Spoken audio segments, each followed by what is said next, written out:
अमरावतीत पुन्हा एकदा धाडसी दरोड्याने खळबळ उडवली आहे. कठोरा रोड परिसरात फिल्मी स्टाईलने सोनाराला लुटण्यात आले आहे. 4 चाकीने कट मारत खाली पाडून चाकूचा धाक दाखवत लाखो रुपयांचा ऐवज लंपास करण्यात आला आहे. या घटनेमुळे शहरातील सराफा व्यावसायिकांमध्ये भीतीचे वातावरण निर्माण झाले आहे. अमरावती शहरातील कठोरा रोड परिसरात शुक्रवारी रात्री सुमारे 9:15 ही थरारक घटना घडली आहे. गाडगेनगर पोलीस ठाण्याच्या हद्दीत असलेल्या सुमित्रा ज्वेलर्सचे संचालक सुशांत शेरेकर हे दुकान बंद करून बालाजीनगर येथील घरी निघाले होते. दुकानापासून अवघ्या 200 मीटर अंतरावर असताना काळ्या रंगाच्या 4 चाकी वाहनाने त्याच्या दुचाकीला अचानक कट मारला.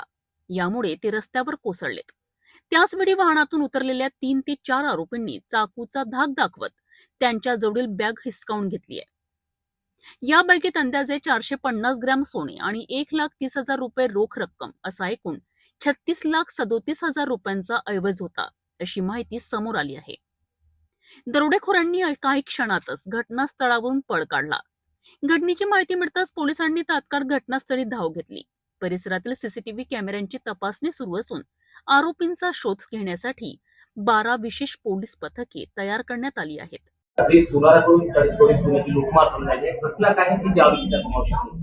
याच्यामध्ये हे जे सुशांत मनोहर शेरेकर म्हणून सोनार व्यावसायिक आहे, त्यांचं सुमित्रा ज्वेलरी आर्ट नावाची दुकान आहे.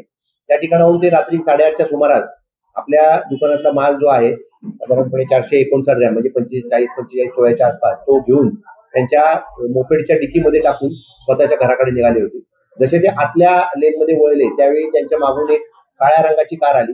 त्यातून 2-3 इसम खाली उतरले. त्यांच्यापैकी एकाने त्यांना ढकललं, पाडलं आडवं आणि आडवं पाडल्यानंतर त्यांना दम देऊन चाकू दाखवून त्यांच्याकडून त्यांच्या गाडीची चावी घेतली, त्यांच्या डिकीतलं सोनं घेतलं आणि तात्काळ त्यांच्या बरोबरच्या कारने ते पुढे फरार झाले. या प्रकरणी गाडगेनगर पोलीस ठाण्यामध्ये गुन्हा दाखल करण्यात आलेला असून BNS 309/4 आणि 35 BNS प्रमाणे गुन्हा दाखल करण्यात आलेला आहे. या प्रकरणामध्ये संपूर्ण आयुक्तालयातील DB पथकं आणि क्राईम ब्रँचचे जी पथक आहेत ती अशी मिळून एकूण 12 पथकं बनवून त्या घटनेचा तपास तात्काळ चालू करण्यात आला. ग्रामीण पोलिसांना सुद्धा याबाबत अवगत करण्यात आलं आणि नाकाबंदी आणि आरोपी शोध याच्याबाबत मोहीम राबवण्यात आली. त्या आरोपितांनी हा जो काही गाडी वापरलेली आहे त्या गाडीच्या मागावर तसेच आरोपींच्या मागावर आमचे ग्रामीणचे, शहराचे आणि आमच्या पोलीस स्टेशनचे आणि क्राईम ब्रँचचे असे सर्व पोलीस आता त्याच्यावर काम करत आहेत आणि गुन्ह्याचा तपास पोलीस स्टेशन गाडगेनगरचे अधिकारी करत आहेत. पोलीस उपायुक्त गणेश शिंदे यांनी लवकरच आरोपींना ताब्यात घेण्यात येईल असा विश्वास व्यक्त केला आहे. या दरम्यान या घटनेमुळे शहरातील सराफा व्यावसायिकांमध्ये असुरक्षिततेची भावना निर्माण झाली असून रात्री गस्त वाढवण्याची मागणी व्यापाऱ्यांकडून करण्यात येत आहे.